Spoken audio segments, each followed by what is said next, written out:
16 December মহান বিজয় দিবস উদযাপন উপলক্ষে ব্যাপক আকারে বিশেষ কর্মসূচির প্রস্তুতি চলছে।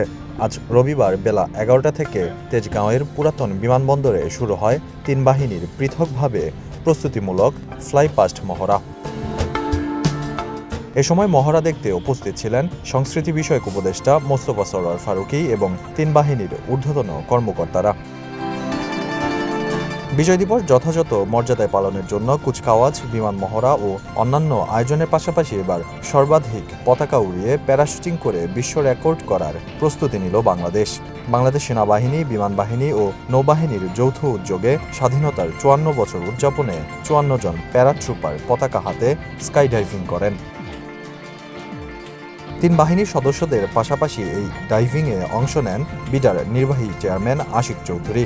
ধারণা করা হচ্ছে এটি হবে বিশ্বের বুকে সর্বাধিক পতাকা হাতে প্যারাশুটিং, যা গিনেস ওয়ার্ল্ড রেকর্ড করবে।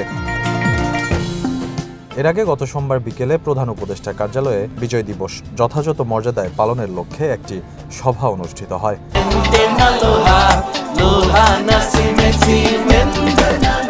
সভায় সভাপতিত্ব করেন মুক্তিযুদ্ধ বিষয়ক মন্ত্রণালয়ের উপদেষ্টা ফারুক ই আজম। এছাড়াও সভায় উপস্থিত ছিলেন উপদেষ্টা মণ্ডলীর অন্যান্য সদস্য ও সচিববৃন্দ। বিজয় দিবসের দিন বেলা 11টা থেকে ঢাকার তেজগাঁওয়ের পুরাতন বিমানবন্দরে বাংলাদেশ সেনাবাহিনী, নৌবাহিনী ও বিমান বাহিনী পৃথকভাবে ফ্লাইপাস্ট মহড়া পরিচালনা করবে। চলবে বিজয় দিবসের বিশেষ ব্যান্ড শো। বেলা 11টা 40 থেকে টিম বাংলাদেশের প্যারাশুটিং শুরু হবে, যা জনসাধারণের জন্য থাকবে উন্মুক্ত।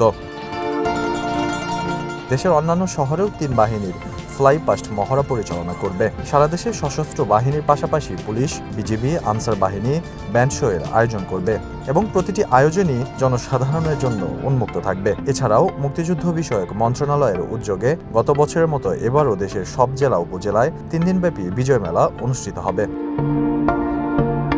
এবছর বিজয় উদযাপনে ধর্ম, বর্ণ, বয়স, জাতি, শ্রেণী নির্বিশেষে সর্বস্তরের মানুষের অংশগ্রহণ নিশ্চিত করতে ব্যাপক আকারে প্রস্তুতি চলছে। সংশ্লিষ্টদের দাবি, এবার পুরো জাতি একসঙ্গে বিজয়ের উৎসবে অংশ নেবে। মাহদি হাসান, কালেকণ্ঠ, ঢাকা।